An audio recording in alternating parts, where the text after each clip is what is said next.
આપણે કઈ થીમ ચાલુ છે? ઝાડ અને છોડ. સરસ.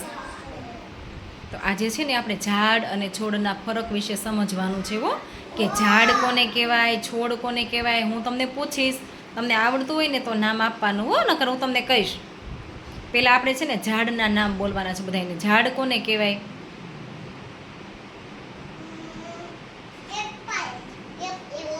સરસ. એપલનું ઝાડ હોય. પછી શેનું ઝાડ હોય? કેરીનું. સરસ.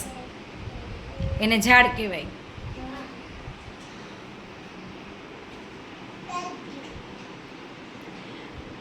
લીમડો. બોલો બધાય. પછી પીપળો, વડલો, એને બધાને ઝાડ કહેવાય. શું કહેવાય? સરસ. હવે આપણે છોડના નામ બોલવાના છે હો. તો હા, નાના નાના હોય ને એને છોડ કહેવાય. તો આવડે છે કોઈને છોડના નામ બોલતા? બોલો તો. ટમેટીનો છોડ, મરચાંનો છોડ, પછી રીંગણાનો છોડ, પછી ગુલાબનો છોડ, ટમેટાનો છોડ.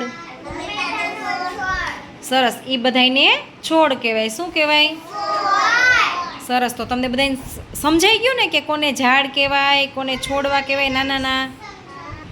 સરસ. Very good.